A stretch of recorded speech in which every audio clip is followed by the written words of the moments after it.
You are listening to Genuine Chit-Chat. This show is for real. Hello there, my friends, and welcome to another episode of Genuine Chit-Chat. This week, I'm speaking to Louise, who is the second alter I have spoken to on this podcast from the Doug Vincent System. And if you haven't tuned into episode 235 and you don't know what the Douglas system is, then it's an individual who has got DID, Dissociative Identity Disorder. Louise, as well as Lena, who I spoke to before, are part of the Doug Vincent System, which is an individual who has gone through severe trauma, and going through said trauma makes the individual have DID. So Louise does explain this a bit at the start, but I just want to give that clarity. But in this conversation as well, we speak about the Myers-Briggs Type Indicator, which is a personality test. You can go on 16personalities.com and you can do it yourself for free. Links to everything we spoke about are in the description. But essentially, we do these personality tests, talk about them for ourselves, and then Louise talks about how the system has utilized these things to help the different alters within the system. It's another incredibly interesting conversation, a very unique one that I haven't seen elsewhere, and also in this conversation, Louise actually prepared like a little quiz right near the end, where I guess like Star Wars or Marvel characters and other characters from stuff that I like, to see what kind of personality types would match mine and Louise's. So it's really interesting. It's a really, really great conversation. I'm so glad I had it. And if you want to hear myself speak with Elena, that was in episode 235 of Genuine Chit Chat from June 2024. And there are resources to DID in the description as well. Plus, Lena has been on Tony Farina's show Indie Comic Spotlight talking about a comic called L's. So I've put a link to that in the description, as well as some of Lena's other things as well as the Doug Vincent System's X account. But friends, that is going to be enough from me, mainly because my throat is hurting and I don't want to say too much more. So thank you so much for tuning in. As always, I appreciate each and every one of you listening. Please support me where you can at Genuine Chit Chat and all the usual places. And if you like this, go over to patreon.com/Genuine Chit Chat. Loads of bonus stuff, at least a bonus episode every single week. So please consider supporting the show for as little as £1 a month. You get immediate access to over 250 afterthoughts. But friends, just thank you so much for tuning in. And I give you one of the most interesting conversations on Genuine Chit Chat, all about personality. Welcome to Genuine Chit-Chat, where we have honest conversations with interesting people. And I'm your host, Mike Burton. Here we go. So, I am here today with a very interesting individual to speak about the MBTI Personality Test. People may have seen this on the website 16personalities.com. But this individual is Louise. Now, Louise is part of the Doug Vincent System, and if any listeners have been listening, well, for a few weeks really, then they'll know on episode 235 that I spoke with Lena from the Doug Vincent System as well. And so, Louise, I wonder if you want to introduce yourself and speak about your place in the Doug Vincent System. Hi, my name is Louise, and I'm sort of the one of the most intellectual parts of our system. And when we were growing up, I was the one who did a lot of the schoolwork and studying and test taking and that sort of thing. And on the Myers-Briggs, I'm an INTJ, which we'll get into later what that means and everything. But yeah, I'm very intellectual. I love reading and learning, and I also am a big fan of science fiction and a big fan of Star Wars, as a lot of us are in our system. As am I, as I'm sure you're aware. Yeah. Well, with your place in the system, obviously being one of the intellectuals, did you enjoy doing a lot of the schoolwork and things for the system, or was it something that because your personality type essentially fitted it, that you were just kind of lumped with it? A little of both. I didn't always enjoy it, but a lot of times I did. I really enjoy learning, and some of the subject matters I like better than others. But yeah, I'm a very curious person and always enjoy learning new things. And what, out of interest, what was it that made you also want to come on Genuine Chit Chat? Obviously, you're very welcome to be on here. But obviously, after I connected with Lena, and she said about you were interested, and I know a couple of the other alters were interested as well. But was anything in particular that intrigued you about coming on the show, or was it just a place to really be able to speak about the personality test, which obviously intrigues you? Yeah, I just we really appreciated you being open to additional episodes with us, and I really wanted an opportunity to talk about my fascination with the MBTI and how it specifically applies to DID systems and that sort of thing. No, of course. Well, I wonder if we can get started, because one of the things, because my listeners have really enjoyed the episode with Lena, and they have asked some questions as well, so most of which I'll save when I speak to Lena next, but we'll go from there. But I want to ask if you're willing to share your sort of, I don't know if there's a correct term for it, but your awakening story within the system. I'm aware that Lena said, I believe, that she was the first, and she kind of spoke about her experience and sort of Doug's perception to a degree of that experience. So I wonder if you could tell us a little bit about yours, if you're willing to share. Yeah, Lena was the first one that Doug became aware of. She wasn't the first divergence or split within our system, but she was one of the fairly earlier ones. I think we were about 8 years old or somewhere around there when Lena came into being. But as far as the so-called awakening, as you call it, I assume you're talking about when the system first became consciously aware of me. Yes, yeah, as an alter. When you were consciously aware, and the other alters of the system started to interact with you, realizing. Yeah. That specific story isn't necessarily that interesting. It was just I was one of the ones that one of the many alters that we met after we were first diagnosed with the ID. Because before that, when we were misdiagnosed for about 10 years, there was only like 5 of us that we knew about. But then afterwards, we started meeting a whole lot more, and I was one of the ones that was in that group that first met Doug and Lena and the others during that time period. But what's actually more interesting is a few years after that, when I started finding out more about my history in the internal world. Because at first, with the way our system was set up, when I first became aware of myself in the external world, I lost all of my internal world memories, and so I didn't really know much about my own history. But then when I eventually started recovering some of that, it was very interesting because it sort of reframed what we thought we knew about our past. It was sort of like what they call a retcon in comic books, but in real life, it was a real life retcon. And because basically when we were growing up, Doug always thought of himself as an intellectual and an artist. But what we found out was I was the intellectual side and Doug was the artist side, which is not to say that Doug is not intelligent, but I was the one that mostly handled the schoolwork and test taking and that kind of thing, and he was the one that mostly handled our art classes and doing artwork and that kind of thing. But the reason why both of us were out and both of us seemed to be the same person when we were growing up is because in the internal world, Doug and I were very, very close friends. And that friendship in the internal world sort of bled out into the external world, and it helped us to be able to feel more confident in both our schoolwork and our artwork because we were encouraging each other and supporting each other in the internal world. And that feeling of mutual encouragement and support sort of affected how we felt about ourselves in the external world also. Even though we did have a lot of self-esteem issues due to all the bullying that we received, we were sort of helping to support each other emotionally through our internal world friendship. And even though we didn't know about that consciously in the external world, it kind of influenced us subconsciously, I guess. No, it's very interesting. I love hearing the various ways in which the different alters have interacted with the system. And I will say, in the intro, I'll have encouraged everyone to go back and listen to episode 235, as I said when introducing yourself. But before we delve into the personality test, could you just, in brief, essentially every time yourself or another member of the Douglas Vincent System comes on, I'm going to get them to basically do the same thing, just in case any listeners have not tuned in, so they're not confused. Could you briefly just discuss or just mention what DID is, just so people who may not be aware are loosely aware with when we talk about and where we go from here? Yeah, DID stands for Dissociative Identity Disorder, which not to be confused with dissociative. Yeah, I remember that. As Lena said, there's no S in dissociative. But basically it's a condition, basically a coping mechanism that's built to be able to cope with early childhood trauma. It's always caused by early childhood trauma, usually before the age of around 7 to 10, somewhere around there.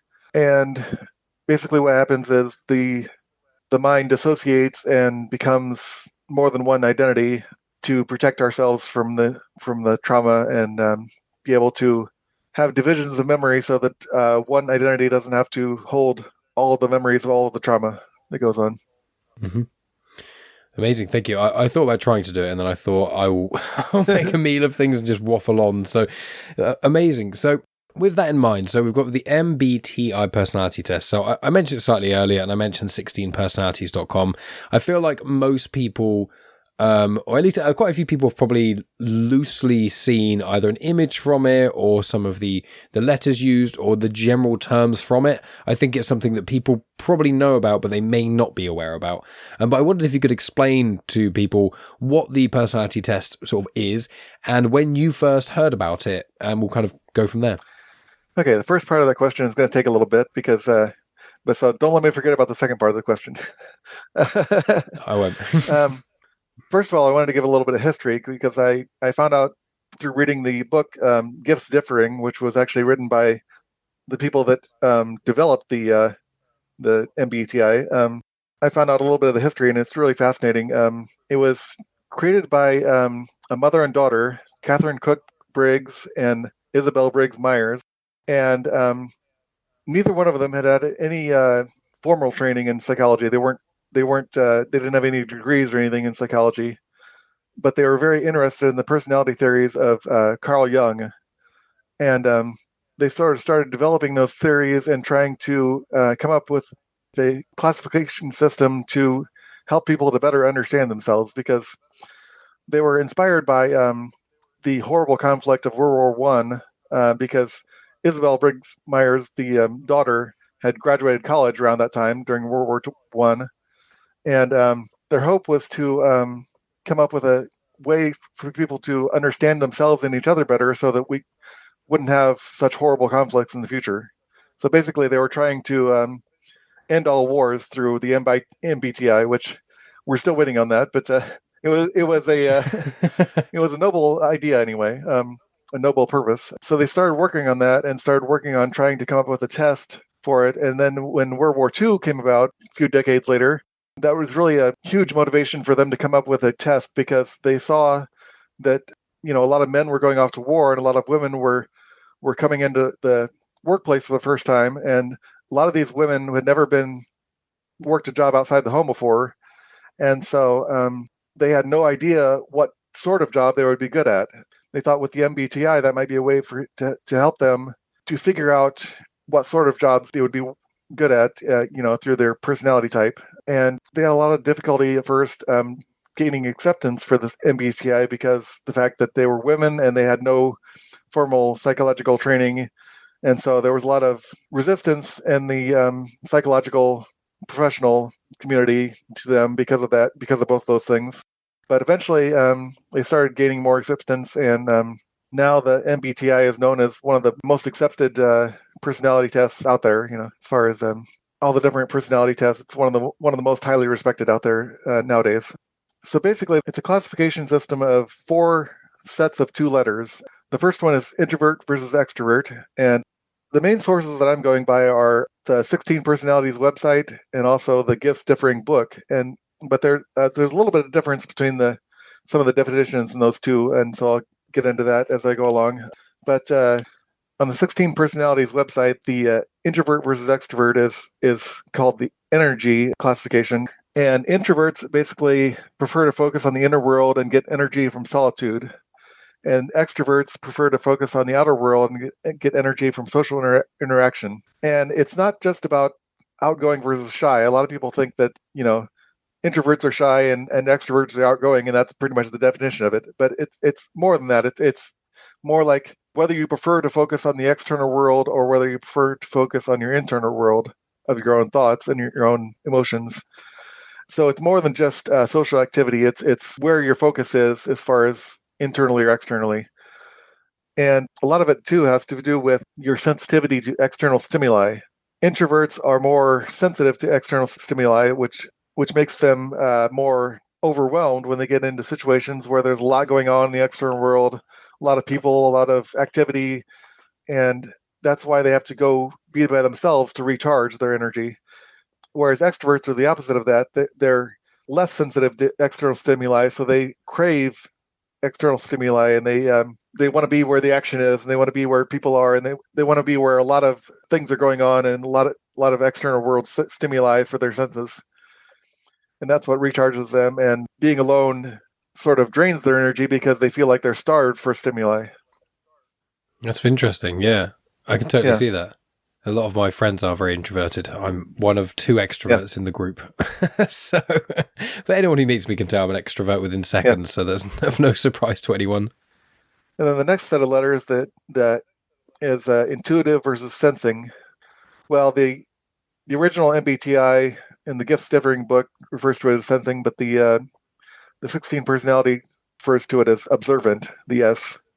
But basically, these are classified as the mind category in the 16 personalities website, but in the Gifts Differing books, they're classified as perceiving process, like cognitive process of perceiving.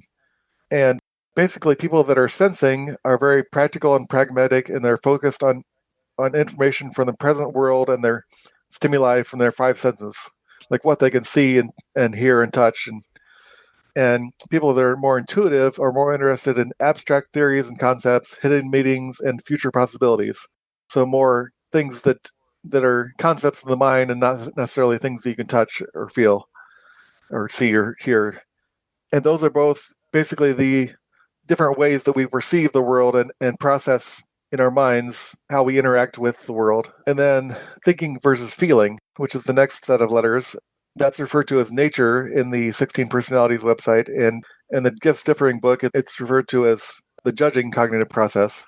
So this is how we make decisions based on either thinking or feeling. And the people that are thinking are very objective and rational and prioritize logic over emotions. And they value efficiency more than cooperation. And people that are feeling are sensitive, emotionally expressive, more empathetic, less competitive, and focus on social harmony and cooperation. And then the judging versus perceiving is the last one. But the 16 Personalities website refers to that perceiving as prospecting instead of perceiving. But basically, these are called tactics in the 16 Personalities website. And people that are judging are decisive and thorough and highly organized and prefer structure and planning to spontaneity. And people that are perceiving or prospecting are good at improvising and spotting opportunities and very flexible and relaxed and like to keep their options open. And then the 16 Personalities website actually has a fifth set of letters, which is -A or -T, which they call identity. And -A is assertive, and that refers to someone who is self-assured, even-tempered, resistant to stress, doesn't worry too much, doesn't push themselves too hard to achieve goals. And then the -T is turbulent, which is someone who is self-conscious, sensitive to stress, a wide range of emotions, success-driven, perfectionistic, eager to improve. So basically that, in a nutshell, is the definition of all the different letters and everything. But how we heard about it basically is through a friend of ours that goes to our church, and he was telling us all about this personality test that he found out about him and his wife, and he was saying it's so accurate that it's a little bit scary how accurate it is. And yeah, I found that. and actually, Lena is the first one of us that really got interested in this, and she thought, since we have multiple identities, I wonder if we have multiple different MBTI types, And so she was the first one of us actually that took the test online, the 16 Personalities website. And then Doug and some of the rest of us started taking it, and we did start to find that we'd have different personality types. And there's some of those the same, of course, because we have 74 alters in our system, and there are only 16 types. So some of us are going to be the same type. But what was interesting is that that website, when you take the test, it gives you percentages of where you are on the scale of introvert versus extrovert and everything. So we found that even though some of us have the same type, we're not necessarily the same percentages on the scale. So it's interesting because a lot of times some people criticize the MBTI for being too binary as far as introvert versus extrovert, thinking versus feeling. But it's sort of binary and a spectrum at the same time because it has a spectrum of where you are on the scale of introvert versus extrovert and all that. Yeah, I found that. I found it really interesting because I've been looking at it. I've got it loaded up in the background of my various stats and things. But I heard about this, I think a few years ago. I can't even remember if it was several years ago now. But I remember a friend of mine took it, and then me and all my friends in like one friend group all took it and like kind of compared with each other. And that's when I specifically remember Protagonist being on there. But I think they've certainly improved the website a lot more since I used it, however long ago it was. But I found even with myself just reading through things of just like, yeah, this is me in a nutshell. So many of the elements are like, yep, that's me. I'm going to get Megan to do it at some point as well, actually. But you found that it's been helpful as well, like even to you as an individual, as excluding the system itself, just you in an isolated individual. Did you find that it helped you kind of look introspectively, kind of, just look at yourself in a different light?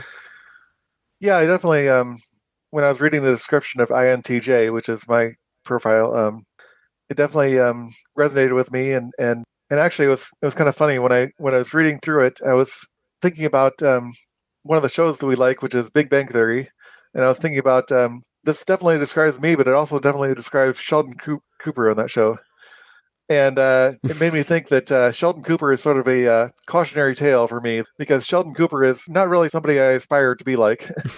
He's a lot of times very rude to his friends and very self-centered and egotistical, and so I could see that my personality type tends to have those temptations of those flaws, and so that's something that I want to watch out for and try to avoid some of the more negative aspects of my personality type. No, definitely. I've done other ones before that weren't as, I mean, it doesn't take very long for anyone listening. I'll put a link to 16 personalities in the show notes. It takes it says 10 minutes. I don't think it even really takes that necessarily. It depends on the person and how long you kind of think about the answers. But I found that it's just so interesting. As long as you're open, as long as you're honest about it, if you do it and you kind of almost aren't honest with yourself who you are, then you'll get skewed results. But if you're honest about it, I think that there's just so many things it can learn, and when knowing what your own strengths are is really helpful, but also knowing what your potential pitfalls or weaknesses are. And as you've kind of said there with the Sheldon Cooper example, is in the results I got, it said, it can be like this, but personality types with this trait need to be aware that it can sometimes go the other way, and you can be too much this. I think one of them was trying to be helpful to like someone in a relationship, and you're like, you can, in one of the traits I've got is going, I know what's best for them, but they're not doing it, so I will need to push them to do that thing, and that unfortunately can backfire, and it can be like, basically just don't be too pushy even if you think you're right. So there's lots of little things like that I think were really, really interesting to me. Did we want to, because this is, even though it's my podcast, the floor is yours. Did we want to look at mine at all, like the results themselves? Should I just say the letters? I don't know how much you want to know in particular about the percentages and stuff. I'm completely open, but it's down to yourself of how much you want to see. Yeah, if you want to talk about your profile, that's totally fine. Yeah, I'll show you mine first, and then we'll delve into yours, and then more so about how it's helped with the DID system. So if I go on to here, and then there we go. So you can see that on the screen. Protagonist, ENFJ-A. So yes, I'm extroverted, intuitive, more so on the feeling, but that's quite a central thing. That's quite near the middle. Judging, and then assertive, and assertive isn't far off the middle either. But the extroverted thing does not surprise me in any way, shape, or form. But the intuitive and observant thing is interesting, because I think when I was younger, I used to be very different to that. I used to not ever really go with my gut feeling when I was a lot younger, and then since my dad passed away 11 years ago, after that, I kind of started... There were little things leading up to that point in my life and other elements of my life which I got gut feelings about things, but my rational brain, most of the time, talked me out of them. But the rare occasions it didn't, and I went with a gut feeling, I always got myself out of a potentially problematic situation, or I really helped someone who was in one. There's a couple of instances where I had a gut feeling about something, and against all logic, I went ahead and checked on someone or did a certain thing. So I found that, the gut feeling thing's really been coming more. I know there's a lot more to it than that, and it's more so, there's the feeling and thinking part, which is also an element of it. But yeah, I'm surprised that's the highest amount. I would have thought extroverted would have been the highest percentage there. Then 57% feeling, 79% judging, and 61% assertive. So it's been interesting. And then I've also got, and so I'm a protagonist, but I'm also, my role is being a diplomat. And then my strategy is people mastery. So, but pretty much all of these things I've looked at is essentially, if you want to be a good interviewer or podcaster, these are pretty good traits to have. So it seems to be quite fitting. I didn't know if you had any comments or any thoughts on any of those elements before we turn it on to yourself and the system more. Well, one thing I remember from when we, because there are two alters in our system that we know of anyway, because not all of us has taken the test, but there are at least two that are the same profile as you, actually. One thing we remember from the description of that profile that really fit them is that people with ENFJ profile tend to be very charming and likable people, and type of people that gets along with almost everybody. And that's something that definitely applies to those two alternatives in our system. And I think it applies. I mean, I don't know you very well, really. I don't know you personally, but from what we've experienced from Lena's episode with you and a lot of the episodes that we've listened to of your podcast, that you seem to be very charming and likable person. Thank you. That's very kind of you to say. I wasn't trying to subtly get compliments there, but they are still appreciated nonetheless. I mean, I try to make people comfortable. I think that's my kind of my main strategy when it comes to podcasting, is as long as the guest is comfortable, that's kind of the top priority, and then go from there. And I've learned a lot about myself since I started podcasting 7 odd years ago. And it's helped me be a better conversationalist. And especially in those early days where I'd listen and I'd have a guest on and I'd be talking for like 80% of the time. It's like, I need to work on that. So listening is as important as speaking when you're a host and things. But it is weird because I'm reading this and I think a lot of the descriptions there are things I would like to think of myself as, but it's one of those, because I feel like if one considers themselves a friendly, confident, interesting person who's a great leader, who's really authentic and is altruistic, that can in a way that could flatter the ego. And in the past I've had issues with being too confident and being egotistical, and I've made the joke on the podcast before, but most people when they're younger, and especially when they get to sort of adulthood and have to go into job roles, they have to build up the confidence to want to speak on stage and be public and things like that. Whereas myself, I've never had to do that. I've always had the confidence, unwarranted confidence. So I've had to actually bring myself down, like my ego down from this undeserved confidence that I've had. So it's quite interesting reading these things and going, oh yeah, you're probably a nice person and loads of people like you. And it's like, I hope so. That would be nice, but I can't. I like to think about that about myself, but I think most people like to think of themselves as friendly. I think it's one of those weird things where I've noticed where a lot of people seem to think that they're really funny and they're also really friendly and they're great drivers and they're never rude and they've got great memories. And you go, loads of people seem to think they will have these traits, and we can't all be above average funny. We can't all be an above average skilled driver. You know what I mean? Like it's one of those funny little things that I found about this. But I did wonder if not that it's going to solve world wars as the Myers wanted it to do, but I think that this would be incredibly useful for more and more people to do it. And I think especially in like the workplace and stuff, because looking at this with my work, I work in insurance, it's not that exciting, but in the team that I'm in, I feel like there are a lot of people who would benefit from taking this test and being able to see themselves, how they could fit in that kind of regard.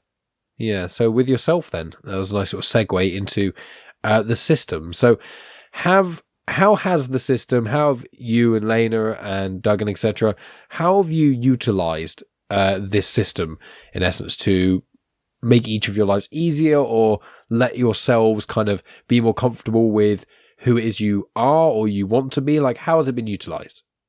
Well, one thing we've noticed as we started having several of us take tests and started reading several of the different profiles is that, where one profile said this is a weakness, another profile would say this is a strength. And so we started realizing that we could use that to help us to have better strategies for who handles what parts of our life, our shared life. And, where one of us has a weakness, another one might have the strength in that same area and be able to help out So learning about ourselves helps us to know how we can help each other better, and where it makes sense for one of us to be out, and which situations we can help each other out with. And I wonder, because obviously we were speaking via email and things before this conversation, and there's a term which was self-reflective therapy that you said, I think Jinn themselves is one that uses quite a lot within the system. What if you could tell us a little bit about that, and was that term coined by yourselves? Is it quite a common thing in the world of psychology, or like, just explain a little bit about self-reflective therapy and how your system has utilized it, really? Well, basically, it's something that Jinn actually pretty much came up with herself, actually. And it's something that it's a very specific technique that Jinn is able to do because of her ability to shapeshift in the internal world. Basically, what it is it's not therapy in the sense of like being a therapist and talking out problems. It's more like a therapeutic role-playing exercise. And what it is if one of us has issues with our own self, like figuring out ourself or being angry at ourselves or something like that, Jinn can shapeshift to look like us in the internal world and look like that other alter that's having issues with herself. And she basically role plays as that alter, and we can basically talk to ourselves. And it's like talking in a mirror, only the mirror actually has a conversation with you. Mm-hmm. And it's actually really helped us a lot because it helps us to be able to see ourselves outside of ourselves, and that helps us to have more empathy with ourselves. And she's even been able to role play as a younger or older version of ourselves, and that's helped a lot. Especially there's an alter named Denise D who has a lot of issues with having difficulty forgiving herself for some of the past things that she did. She was sort of a protector alter, and she is basically the one who enforced the separation of the internal world and external world memories in our system. And she had to make some very harsh decisions in order to enforce that separation. And so she's had a lot of issues in recent years of forgiving herself for some of the harsh decisions that she had to make. So Jinn actually had a self-reflective therapy session with her as her younger self, and that helped her to realize that she was just a kid back then, and she was having a hard time thinking of herself as a kid back then because she had so much responsibility and had to make very adult decisions. But it helped her to realize that she shouldn't be too harsh on herself, on her past self, because she was just a kid herself at the time, and she didn't have necessarily the tools to be able to make the best decisions that a full-fledged adult would have, and that helped her to be more empathetic towards her past self. No, I can imagine speaking to a younger version of oneself. I mean, that'd be incredibly helpful. I mean, I unfortunately was a bit of an insufferable dick when I was younger, so it would be pretty, like, if I met myself, I'd just be like, why are you like this? Why do you think that you're this intelligent? Why do you think, I mean, I know, as an adult, I know the reasons why and to what the kind of things that my parents said at certain points. It's the, this makes it sound like an ultimate first world problem, but it's like the gifted child syndrome, which is you show a small amount of promise in academia when you're younger, and then every family member and everyone thinks you're going to be some sort of genius when you grow up. And I wasn't like pressured badly by my parents; they just expected a lot, and it was they were never like horrible or anything like that about it, but it was always just that expectation, and they were always like, "Oh yeah, Michael's such a smart boy," and all that kind of stuff. And I think from having my parents say that all the time to everyone constantly, and then me do fairly well in academia, I think it became this kind of thing where I just thought I was a genius. Like, my parents never overtly said I was, but I thought I was at points. I was like, I wonder if I took an IQ test, I'd get a really high result, wouldn't I? Just the arrogance of thinking. But I think probably most people think that they're quite intelligent as well. So yeah, I found that growing up and looking at myself, I'm like, I would have some stern words of myself, but I think if I could like travel back in time and talk to myself and things, I wouldn't change history or do anything crazy. I would just be like, just ease up a little bit. That would probably be my best advice for my young self. But obviously with situations like Denise found herself in, I can sympathize in a sense of, granted I was 19 when Dad passed away, but there were lots of difficult things there that had to be done to a degree. But then if I was younger than that, certain decisions I would have made wouldn't have been so as well thought out and things like that. Because as you say, when you're really young, and especially when someone is in a situation where they put a huge amount of responsibility, and especially responsibility for others, you find it quite a lot with young caregivers. If the parent is ill or otherwise, and they have to take care of either the parent or a younger sibling, you do find that those people do tend to grow up a lot quicker. But there is that guilt a lot of the time. There is often a lot of things associated with what they went through, and it can be very difficult to process. So having Jin kind of discover that way of helping each of yourselves really get through that is incredible. It's such a beautiful thing, really, to be able to do. Have you spoken to other DID systems about that idea at all? Not really. It's your own little secret. I mean, we've talked to our therapist a lot about it, but yeah, it's something that you almost have to have a shapeshifter in your system for that to work, and there are other systems that do have shapeshifters in the system, but yeah, I don't think I've had a lot of other conversations with other systems that have shapeshifters and that kind of thing, and so haven't really discussed it that much with other systems. Does that mean that is Jin the only person who then can't have the self-reflective therapy then?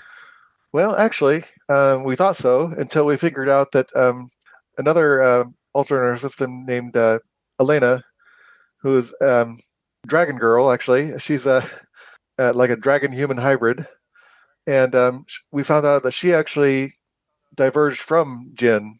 And so because of that, she actually has shape-shifting abilities too, and she didn't even realize it until then.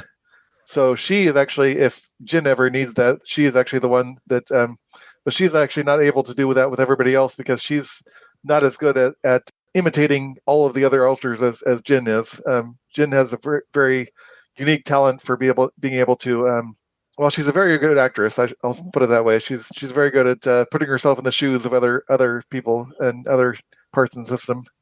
It's just so interesting because, when you see films which have shapeshifters in it, the first one I think of is like Mystique from X-Men and things. Well, I say films, comics.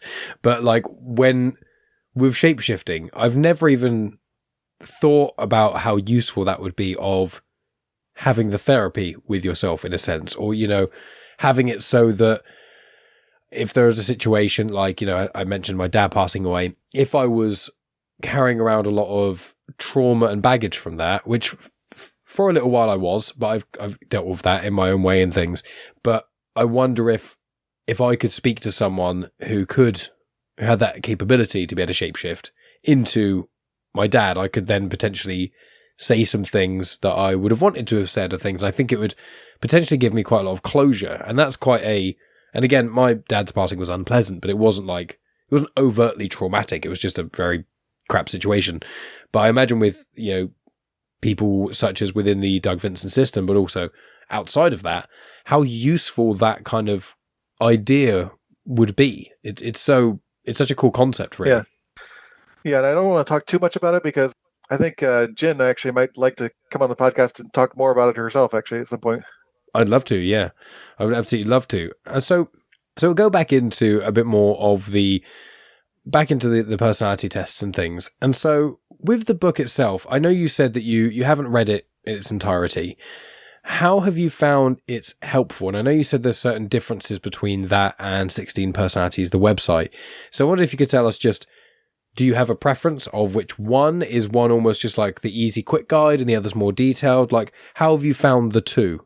Yeah, I think we've kind of been picking and choosing from parts of both different versions of it, and I think we've found them both very useful in different ways. And the Gifts Differing book is definitely a lot more detailed and more in depth, and it goes a lot more into the intricacies of how the MBTI applies to different situations, like like childhood and marriage and the workplace and different things like that. And but one of the things that I found really, really fascinating about in the book is the fact that in the original version of the MBTI, which they don't really talk about as much, if at all, on the 16 Personalities website, but in the original version of the MBTI, the final set of letters, the J versus P, actually is an indicator of which of the previous two sets of letters is dominant. So in other words, whether your N versus S or your T versus F is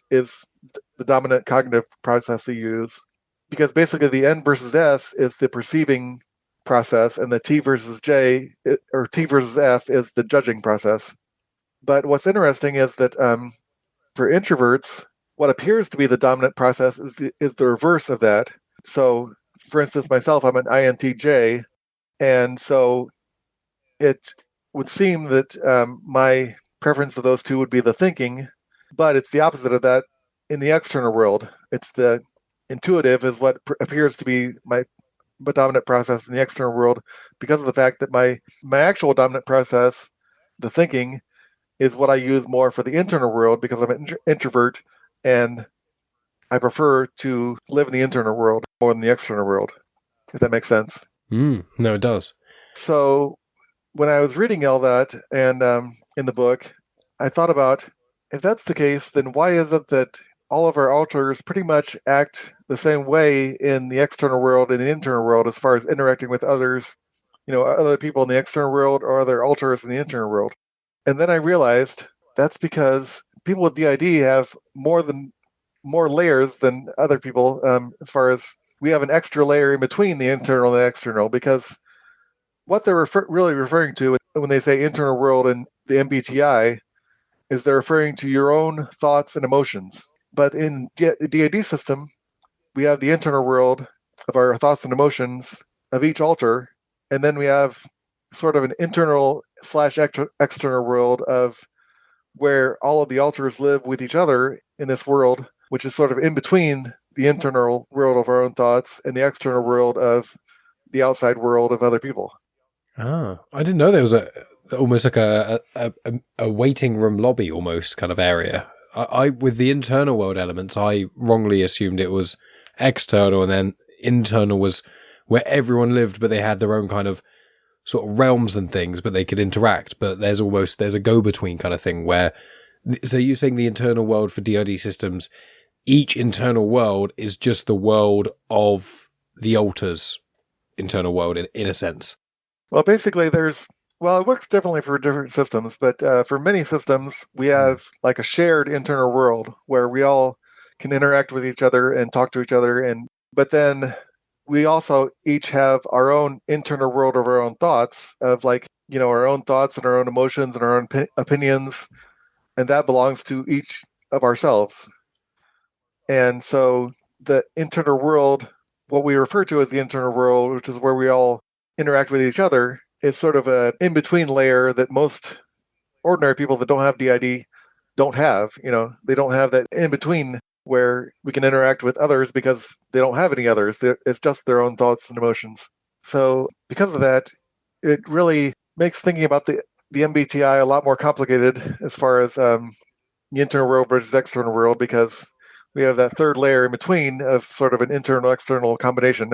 Yeah, that must be tricky to navigate. And also, because of that, our internal worlds and external worlds can combine in various different ways because, sometimes in the internal world, we can sort of know what each other's thinking and feeling to a certain degree just because of the fact that we all live in the same brain, and some of us are able to share our thoughts and emotions more than others. Like we have an alter named Lilith who is basically the emotional protector of our system, and she's very connected to the emotions of all of the alters. And then Denise D, because of her former role as a protector of the separation between our internal world and external world, she's very connected to all the alters too, and but in a different way. And then when we are co-present with each other, which is when more than one alter is out in the body at the same time, that's basically like having our internal world of our thoughts and emotions shared at the same time in the external world. So it's basically like combining the most internal selves with our external world. That must be difficult. Yeah. Is that why I recall it might have been, I think it was Lena who said, yourselves don't generally co-inhabit the body as often. Is that right? Am I assuming that? I know there's quite a lot of, I can't remember the time, but sort of watching through, like being able to see through the eyes, but not actually control the body. That's referred to as co-conscious. That's it, right? So, yeah, and that's sort of a combination of the internal, external world and the external world, basically. Mm-hmm. Because it's like one of us is in the external world and one of us is in the internal, external world, looking out into the external world. Yeah, I see what you're saying. It is really interesting, like just the inner workings of it all. And may I ask with yourself, Louise, like you generally say that you prefer in the internal world. Is that because I know it's like, the stresses of interactions in the external world and there's lots of sort of sensory things, but in your internal world, do you just like the piece of it in a sense, the control of you being able to sort of do what you want in there? Just for you as an individual, what is it you like about the internal world more so than the external world? Well, I was more just referring to the fact that I'm an introvert, and introverts in general prefer to focus inwardly rather than focusing outwardly. That's mainly what I was referring to when I was saying that. But really, I there are things to enjoy in both for me. I mean, I definitely enjoy having the solitude of my own thoughts, but then I also enjoy interacting with some of the other alters that I'm close friends with in the internal system. But I also sometimes enjoy coming out, especially when the others allow me to organize our living space a little bit, because one of the frustrating things about living in a system is that if a lot of the other alters are different than you in our personality type, because we have far more P's in our system than we have J's. And so a lot of the other alters don't really care that much about being organized and having everything neat and tidy and everything. And that it drives me nuts. And I wish I would be able to organize our living space more often than I'm allowed to. Every once in a while they'll be like, okay, Louise, you need to come out now and help us get organized. It's getting a little bit too messy here. But that doesn't happen as often as I would like, because I really enjoy organizing everything, and so that's one of the frustrating things is that sometimes I don't get to be out and do the things I want to do in the external world as often as I'd like. I could sympathise there. To make a humorous comparison, it's almost what it's like with me and my fiance living in the house, is that she is a very messy person. I love her to pieces, but she has, she believes she might have ADHD, so she's kind of going through the diagnosis process there. But a common trait is object permanence, and just not, like, unless you're interacting with an object or it's in your direct line of sight, you kind of forget its existence. So it's like she changes clothes and something just goes on the floor and then it's there. And it's like, whereas with me, if I get changed and I take off clothes, I'll just put them straight into the laundry basket or wherever they need to go. And if I'm in a room and I see an empty glass or a dirty plate, if I'm going towards the kitchen, I will just naturally grab that and clean as I go. That's just how I am. And she's not. And so I feel like, and with my stats, I'm 79% judging compared to prospecting. And I do like organizing and having things in certain ways. When I file all our documents and I know where all of our important things are and passports and all that jazz. So I sympathize with you. I think if I was, to somewhat make jest of the situation, if I was in a system, that would be the thing that would drive me mad. I'd be like, I just want to clean. Can you let me out? Please let me make sure that this is clean or that that's organized, or you're doing this. The way you're trying to do this chore is not the most efficient way of doing it. You should do it this way. That's what I would struggle with. Oh, man. Well, I wanted to ask, because we're starting to get near the sort of hour mark. So I know you've got a little quiz thing for me, which is very exciting. I wanted to ask, before we delve into that, the listeners have asked a bit more detail about alters changing. Now, if this is something that you'd rather Lena speaks about, that's completely fine. But that was the main question I got asked from the episode I did with Lena, which is, people understand the concept and that with your system, it took a while to really get the balance right. But Lena said that essentially once someone is in control of the body, it's much more difficult than films and media would show. It's much more difficult in real life to actually take control of a body if the person in control doesn't want you to. I just wondered if you are willing to discuss it, if that can be elaborated on any more, of just if there is a struggle and how you kind of got over that. Because I assume in the early days of the system's life, it was a lot more difficult to balance, where it seems like now, and from when I spoke with Lena, you've all kind of got an understanding and agreement. Yeah. Well, as far as the process of switching, it's something that's kind of difficult to explain to someone who's never experienced it. It's kind of like explaining colors to someone who's born blind. 100%.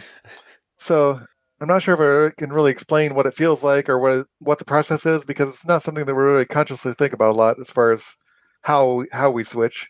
I think it's more the conflict that people are, because obviously, again, because of media's, showing a lot of negative representations of it, but more so that kind of, if one of the alters did want to get in and control the body, and like right now, for example, because you're just controlling the body, you have like a way to stop it. Do the other alters assist? Like, how would it work if one alter is really desperate, like to come out and speak to me right now, for example? Like, is that anything that could even be explained to someone? Well, a lot of times, if there's someone who wants to be out, a lot of times we'll have an internal conversation in our mind without speaking out loud. Which that's another thing that a lot of portrayals in the media get wrong, is that they a lot of times portray the idea system as talking to each other out loud, which can happen sometimes, but more often it's that we talk to each other internally in our mind without saying anything out loud. Because again, we don't necessarily want everybody to know that we have alters and DID and all that, Cool. So a lot of times we'll have a conversation like I'll be out and somebody else will say, can I be out now because such and such song is playing or whatever that I like or whatever, and a lot of times we'll be like, okay, sure, and but then at times, if it's at times when it's inappropriate, like if we're driving, for example, we usually don't try not to switch while we're driving. That can potentially cause issues. And also, like if we're at work, we don't want the younger alters to come out, that sort of thing. Which our previous therapist, the one that diagnosed us as DID, he actually taught us a technique of writing contracts to help us navigate things, places where we disagree on things and everything. We literally write contracts and have all of us sign the contract as far as rules of how we're going to navigate certain situations, like not having child alters out when we're at work, and not switching while we're driving, that sort of thing. So that helps to have rules in place that we all need to abide by, which so that helps us. And also, we have learned that we need to come up with compromises and things, like if someone else wants to come out because we're having fun and we don't want to let them out because, the part that's out already is having fun, or whatever. Sometimes we'll compromise and, have a conversation of, if you let me be out now, I'll let you be out, some other time in the near future and do this other fun thing, something like that. Sometimes we have to, negotiate and things like that. And then also, we actually have a part in our system that's called a gatekeeper alter. Her name is Lenore, and she actually used to have the job of facilitating co-presence when we needed to be co-present with each other. But now we sort of can do that on our own without needing her assistance. And so she kind of was looking for a job to do in the system, and we sort of realized that she's able to help us to be able to switch more smoothly when there are conflicts and things like that, and also and she can also help us to be more present and not be distracted so much by the internal world when we're out. She can sort of block our awareness of the internal world or our awareness of other parts talking to us and things like that when we really need to focus on what's going on externally, like when we're driving and things like that. Because I'm quite a visual person, and the way I'm visualizing this is almost like you've got the internal world, which is this eternal, ethereal plane.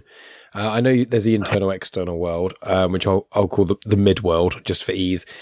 And I kind of view it almost like there's not quite a bunker, but almost like an old school, big, like concrete box almost with like a metal door on it that I think of like a submarine, where it's like really, really thick and it's got a big wheel on it and stuff, and it turns and it's like impenetrable almost.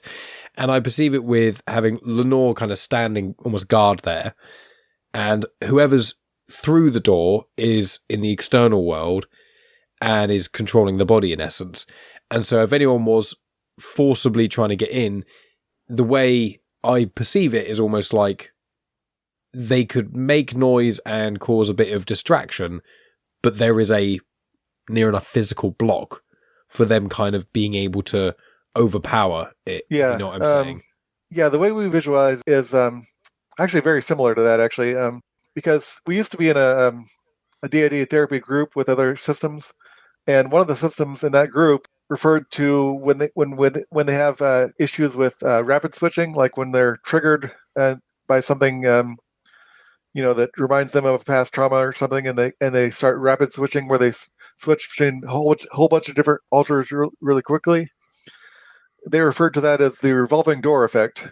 And so that sort of, when we started having Lenore help us with switching, we sort of visualized a revolving door of like each alter that, the alter in the external world standing on one side of the door and the alter on the internal world on the other side of the door. And Lenore is the one turning the door and assisting with the smoothness of the switch. And then when she helps block the internal world, we sort of envision it as her sort of throwing up a screen, like a big, huge movie screen that sort of blocks our view of the internal world.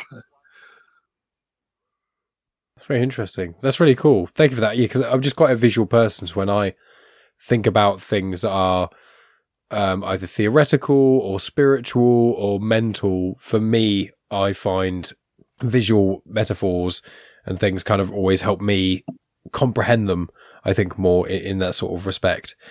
Is there anything else? I know, obviously, we spoke about the quiz and stuff, but we'll get to that. But is there anything else you want to tackle before delving into that element? Nothing I can think of right now. I think I've covered most of the things that I really wanted to cover.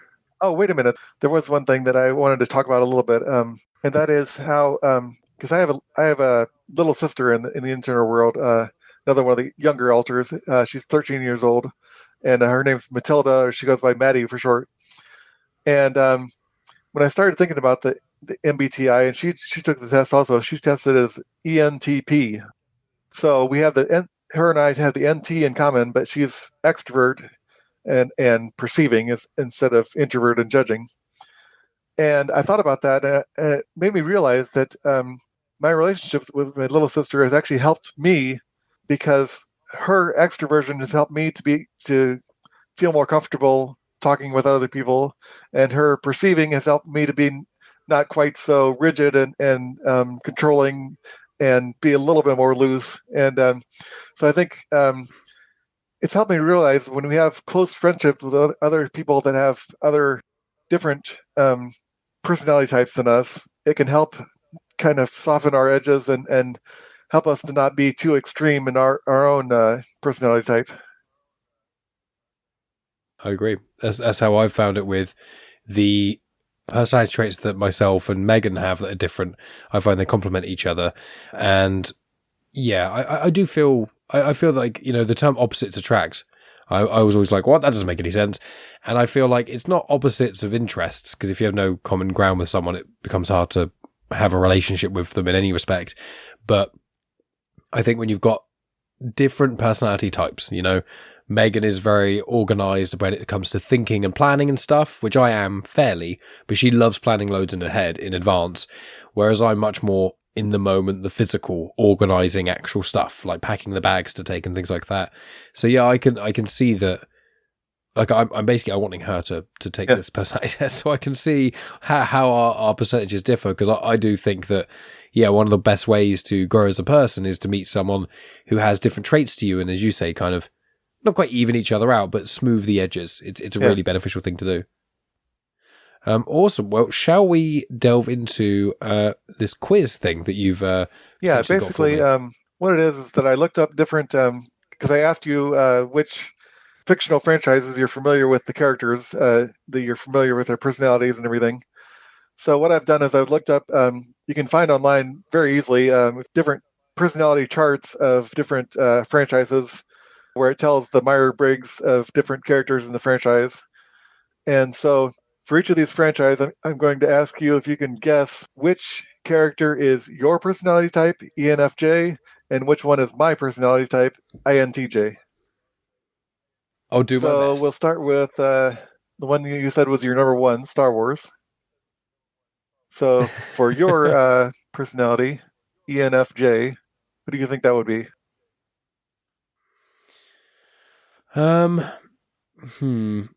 Maybe a Han Solo sort of type. I think that maybe is wishful thinking, though. maybe to be fair, it depends, because Star Wars is a tough one because there's about a million characters. So I think if it was prequels, it'd probably be Padme. I feel like would be close to that. And yeah, Padme or Han Solo is probably, or Han, I should say, no, Leia. I think Leia and Padme. That's who I would go for, I think. Actually, you got one of them correct. Padme is actually what it says for ENFJ on this chart. And then actually, I found a couple different Star Wars charts. The other one has, for ENFJ, has Galen Erso and BB-8. Or no, Krennic. Or no, that's not. I would never have Galen guessed Erso, BB-8. It's Krennic. It's Krennic and BB-8. Right. I see. I mean, awesome Krennic. Big compared to him. I don't like him very much because he's a baddie. But I can see how that would be the case, and especially the way he interacts in the workplace, in essence. But BB-8, I mean, I wouldn't know how to address any of the droids who are non-verbals personality types, because they're all, well, at least R2 and BB-8 are quite similar, and I guess they are extroverted and things. But that's quite fun. That's quite cool. I'm glad. I'm glad I got at least one of those. Okay, now for INTJ, which is my type, what would you guess for Star Wars characters? 3PO would probably be one. I'd say 3PO, and so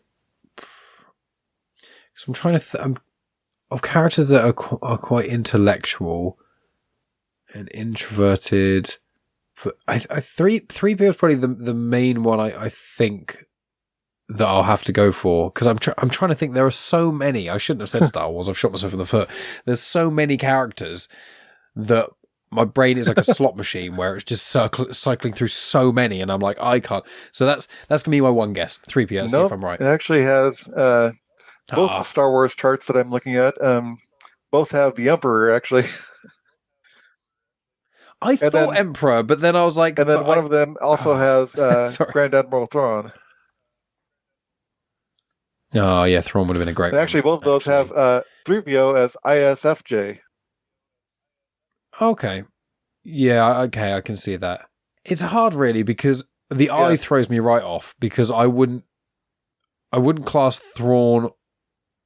it's hard with Palpatine, because I suppose he is introverted because he likes being alone, but he has very much his public face in the prequels is very much extrovert. But I suppose the Emperor in reality is introverted, and then I guess Thrawn. I think it's hard because Thrawn and the Emperor are leaders as well. Not that introverts can't be leaders, but like the it's almost like one of the protagonist things is being a leader and being fine at, talking to lots of people. But then I suppose Thrawn is, even though he's an incredible leader, he's not like personable necessarily. So didn't do well on that one. Okay, moving on. Another one you said was Marvel. And actually I have charts for Marvel Comics and Marvel Cinematic Universe.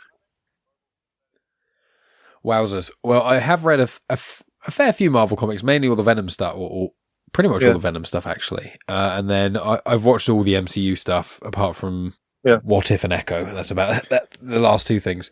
So my personality type in... We can just go with the Cinematic Universe, since that's the one you said you're more familiar with. Okay, we'll do Cinematic Universe. It also narrows down the characters a little bit. I would think Thor, but I feel like Thor's... he's not... I don't know if the judging prospecting thing, I feel like he's a lot more impulsive. So I feel like he would be ENFP instead. So maybe Tony Stark. He's quite charismatic. I'd really like Captain America. That would be... I'll choose those three, and they're so different that I'll hopefully get one. So I'd say Tony Stark, Captain America, and Thor, and I feel like I'm going to be sorely disappointed. No, actually, yours is Spider-Man. Oh, that's the best. He's like the best character. I love Spider-Man. Absolutely love him. Him and Venom are my two favourite Marvel characters ever, and I've got all the Spider-Man Blu-rays right next to me, a lot in Steelbook as well. So that is nice. That's in any way, in any part of life, being compared to Peter Parker, that is just incredible. I wonder if Miles Morales would be... I know he's not in the cinematic universe, but I wonder if Miles Morales would have similar traits to Peter Parker Spider-Man. But if I have to try and guess, yours is INTJ. J. Okay, cool. Who in the MCU would be that? Is one of them going to be Iron Man? Is that what it is? Is Tony Stark? That's where I've gone wrong there. I don't think it is, because I think Tony Stark is probably about 1,000,000 out of 10 in extroversion. I think... Well, Bruce Banner. That's what I'm going to go for. I'd say Bruce Banner and maybe Black Widow. They're the two. Well, you're close with Bruce Banner, because they have him as INTP. But INTJ is Doctor Strange, which I'm actually quite pleased with that one. Actually, that I'm like Doctor Strange, because that's great. I love Doctor Strange. In fact, I love both the movies as well. I know a lot of people didn't like the second one quite as much, but I really did. I love both the Doctor Strange movies, and I especially love the first one where the ending of the film is very different. The way he beats Dormammu is different to how most MCU films go, which I love. But normally it's, we can't beat him, let's just fight him again, and then we win. It's like, okay, we all teamed up this time, yay. But I like Doctor Strange, and that was actually quite an obvious one now that I've thought about it. Yeah, hats off. We're the two best Avengers then. And as for the other ones that you said you wanted to be like, Captain America was ISFJ, Thor was ESFJ, and then Tony Stark was ENTJ. Okay, so they're not far removed, or at least Thor and Stark aren't. Okay, not bad. Should we go for what? Yeah, another one? Let's see. Lord of the Rings. Let's do it. Who's like me? That's how I'm framing this. Not about the personality traits, just like me. I mean, I would really like it to be Gandalf. Really like it, but I don't think so. I think it'd be more so... I think Aragorn. Might fit that. Aragorn or Gandalf, and maybe Legolas. Maybe. But those were the three I think I would guess that might be close, or maybe hopefully. Actually, Sam. No, because Sam would be extroverted. He'd be introverted. Go. Well, on this chart that I'm looking at, it says Faramir, actually. I thought Faramir, and then I was like, no. He genuinely didn't come to mind. If I remember right, and I got his sad little face. On the 16 Personalities website, it actually listed Aragorn as one of the ones for ENFJ. But on this chart, it has Aragorn as ISTJ, which is almost the complete opposite of I was going to say, I think Aragorn's extroversion, introversion that could be a very hotly debated thing. I think he's almost definitely N for intuitive. Feeling, thinking, I guess it could go either way. I think he is quite middle, but then I'm quite central of that. That's my most central trait at 57% towards feeling. So I can kind of see that Aragorn would be kind of a divisive one. And of course, all these charts are just somebody's opinion, whoever created this chart. Oh, yeah. Yeah. Yeah, well, 100%. But someone does think I'm like Spider-Man, so, must have something right. Okay, for the INTJ for Lord of the Rings. I'll tell you what, I'm going to go Gandalf. I think, mainly because I just love saying his name. I think that maybe Frodo, maybe. Although Gandalf and Frodo are very different characters, but I think, I wonder, because you laughed when I gave one of the answers, and I feel like it was because it may have been the polar opposite, and it might have been one of yours, but I don't know if that's me overthinking it, because I'm now questioning Legolas. I'll say Gandalf and Frodo. Well, you're close, because Gandalf was INTP, but INTJ is Elrond. Yeah, actually, that makes a lot more sense. I completely forgot about Elrond and Galadriel, to be honest with you. I was just thinking, I was like, hobbits. I was just thinking of everyone who kind of goes off and battles. I know Elrond fought in the whatever the prior age was, but for me, I completely forgot about Rivendell. And then it has Frodo as INFP, and then it has Legolas as ISFP.